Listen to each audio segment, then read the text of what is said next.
Hello, I'm Tiffany, a retired librarian turned homeschool mom, and in this video we're going to look at this interesting little film. So this is Kiki's delivery service.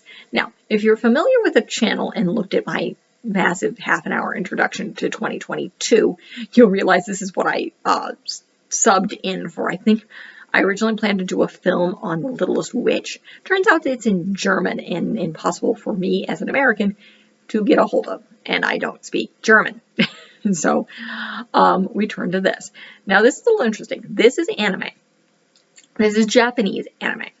So one, even if I wanted to, I couldn't show clips of this. And I don't normally do clips because I don't have the time and I don't want to deal with copyright stuff. Yes, that's why I don't do them. And the Japanese don't recognize fair use. So that's the reason, if you're familiar with YouTube, there are very, very few people who review anime and are actually able to use clips because the Japanese just don't recognize the fair use laws in the US. So they'll take them off. So moving on to this. So this is dubbed in English. Apparently there was a couple different dubbings. The US did a brand new one in like the 2000s. I believe that's when it was done. I think that's the version that I have here in my hand. I double check because this originally came out in, I'll do a quick clicking back here, in, definitely, give me a year, 1989. So they did some redubbing, Disney did some redubbing into this, in, let's see, when was it? Let's see. Yeah, they did some dubbing in 1998, and then they did a 2010 reversion. And they did some redubbing. What's kind of interesting about this, if you're familiar with an actor by the name of Phil Hartman, he was in a couple different films. He's also, if you're familiar with The Simpsons, he was in that. This was his last project when he did some of the redubbing. He was actually the voice of the cat in, I think, the 1998 dubbing, and then he added some stuff in 2010. This was, I think, one of his last projects before he was killed due to issues. Not going to go there. Too gross for, inappropriate for this content, and it's nothing to do with this. So this is an interesting little anime, right? Again, originally done in Japan. The main character is actually, at least in the English version, is dubbed by Kirsten Dunst. So she would have done that in 1998 when she was relatively young. It's about a little witch. She's about 13, and as apparently in her culture, 13-year-old witches go out on their own and try to start their own life. So she and her little black cat go out. They basically she gets on her broomstick, and she flies eventually to this city that's kind of modeled after, from what I can tell, mostly Sweden and Stockholm, along with a few other mixed in. You throw in some aspects of Paris and San Francisco and a few other, I think Lisbon was another one. So it's an interesting little molding city that takes place around the 1950s in an alternate universe, according to the IMDb page from interviews with the Japanese director. Basically, in this alternate universe, World War I and World War II never happened. So that's the world that this is kind of taking place in this interesting little molded little city. So this young girl comes to this city. She leaves home at 13 on her little broomstick and looks around, eventually gets a room above this bakery. And she starts a delivery service where she's kind of delivering packages. But again, she's 13, so at some point in time, she loses her magic because flying used to originally be fun for her. But now that it's her job, it changes. Something that a lot of people can relate to. You do something as a hobby for fun, and then once it essentially becomes your job, it becomes a job. So she loses the ability to fly because, again, she was doing what she could and what skills she knew how, using her flying abilities to deliver things. So she ends up going and staying with a woman she had met previously. I think she's another witch and an artist. And she slowly has to figure out, because flying comes from the soul. So she flies with her soul, and she has to kind of figure out, okay, why am I really doing this?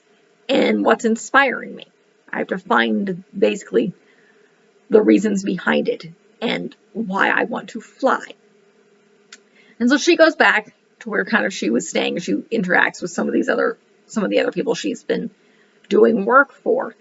And the young boy that she's interacted with, that she's enjoyed, that's a friend of hers, I think she might have been flirting with him. Again, she's 13. He's the same age. He had gone up in a Zeppelin. So if you're not aware of what a Zeppelin is, it's a large blimp. Then at the time, even I think whether it was the 40s, the 50s, and late, again, the World War II didn't happen. That was basically taken out of our history with the Hindenburg, which was a massive explosion of a giant Zeppelin. And in this, the Zeppelin gets damaged and her friend is up in it. He wants to fly. That's his big thing. So he wants to fly. She can fly, but he wants to learn like airplane flight. So without and you think about it, without both the World War I, World War II, the need for powered flight would have been purely recreational. So the militaries weren't going to be putting their money behind them to advance them. So we wouldn't be there. So it's very possible that flight would still be in the man-powered stage, or at least early in its rudimentary areas where we're not paying that much attention to it. So, again, because you had the Zeppelins, and if the Hindenburg never happened and you still have blimps and large air-powered flying ships going about, that may be the way of doing things. So her friend gets knocked out of this thing. So he's hanging by a rope. She can't fly. She gets the inspiration to save her friend. And that's how she learns to fly again. So it's a very interesting little coming-of-age tale. The animation's amazing. It's very anime, which is something I'm not familiar with, but I do enjoy the animation. It did come out in 1989. So again, the animation of modern anime is going to be very, very different. But this is open to anybody. This is obviously Disney redubbed this, and they distributed it within the United States back in 1998, and then they did a redubbing in 2010 because it is still very popular. Because it's fun, it's entertaining, let's see how long this is. Back in here and look at the length here. Let's see, up here. It's about an hour and 43 minutes, so it's of a decent length of a feature film. The music, at least in the version that I've watched, is all in Japanese, so I couldn't understand it, and that's what most of the music is, and that's from the original. There's probably a few other, when I look at the IMDb page, there's a few changes that Disney did. They switched when she's given coffee in the Japanese version, she's given hot chocolate in the US version. Just because Disney thought that would be more child-friendly. Yeah, that doesn't make sense anymore. It's here in 2022. Children are drinking coffee. And no, it doesn't make them shrink. That's a whole other thing that had to do with the marketing campaign for Postum. Yeah, I think what my mother described it as was a liquid raisin bran. And it was part of their campaign, so no, coffee's not going to help you. But again, it was Disney, it was 98, they wanted to be more kid-friendly, so they switched that in the dubbing and made it hot chocolate. So, and there are cats at my door because their plastic seaweed got into the bedroom. I will deal with that later. So, this is a fun family film. There's nothing really dark in it. The animation is very good, but again, it's 1989, so it's very hand-drawn. It's hand-drawn animation. So, it's very simple. There's nothing really dark. It's a good witch story. Again, she does delivery service. Her mother works more as a healer and working with potions. So that's what her mother does. And it's very much a coming-of-age tale, and she's discovering herself and interacting with it. It is a little weird because she's a 13-year-old girl becoming an adult. And obviously, particularly now, even in 1989, a 13-year-old girl is not an adult and is not going to be going out on her own. So, and even her parents are slightly dubious about this. So, but again, it's their culture. It's what they do when they're 13 years old. They have a coming age and they go out on their own. I don't know if they stay out on their own or they eventually go back to their parents. It's not made clear. It is a very good film. So I will say that I enjoyed watching it.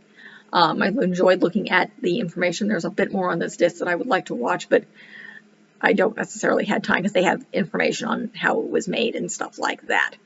But it is a good family film. If you're looking to introduce anime to your kids, this is a good way to do it. If you're looking to talk about how certain films are made, it's a very interesting film to look at because, again, it was dubbed, and to talk about what that means and to add to things to different films. And if you're just looking for a good family film to watch, a coming-of-age story, the little kids can watch this too. It's not, I think it's PG. It shouldn't be more than PG. Yeah, no, it's G. So, yeah, really on those scales there. It's G. So, even your preschoolers can watch it. Though I don't know if a preschooler could sit through an almost 2 hour, a little over an hour and a half movie. But it's a good film to put on. You can see certain architecture. You could, if you're studying architecture, particularly of Europe and the United States or anything, you can see if you can find the different inspirations in there, which is always kind of interesting. So there's a wide variety of things, particularly homeschoolers, can do with this film. Besides just enjoy it as a film in and of itself. So great film, highly recommend. Again, it's rated G. So any age. I think even high schoolers would, I mean, I as an adult enjoy this, so even high schoolers would enjoy this film. So it's a good overall family film. So that's really it for this review. I'm not going to make it too long. There's not much. Again, I'm not an anime expert. I'm sure there are dozens of people who talk about this and know all more about the details. That's just not my field. So I'm very unfamiliar even with graphic novels, which I may review on the channel at some point. So, great film. If you like what you see, like and subscribe, leave a positive comment if you have one. I do films like this. I do children's books. I do older books. Everything revolves around what you can do with secular homeschooling or, homeschooling in general. We also do a little bit of travel stuff. I'll probably add more education stuff as we go along. My child is relatively young at this point, so I'm not doing a lot of curriculums quite yet. It's planned eventually, but by the time you guys see this is going to be October 2022. My daughter will be a little over 3. As of the filming, she's almost 2.5. So we're still in that very little kid age. So we're not quite getting to the curriculums quite yet. We're getting close. I may add some of those possibly in 2023. I may add some stuff later this year in 2022. It's kind of up in the air. So be sure to like and subscribe. Again, check out what I've got. I've got a good, decent library already up. So, and I have more planned. Thank you.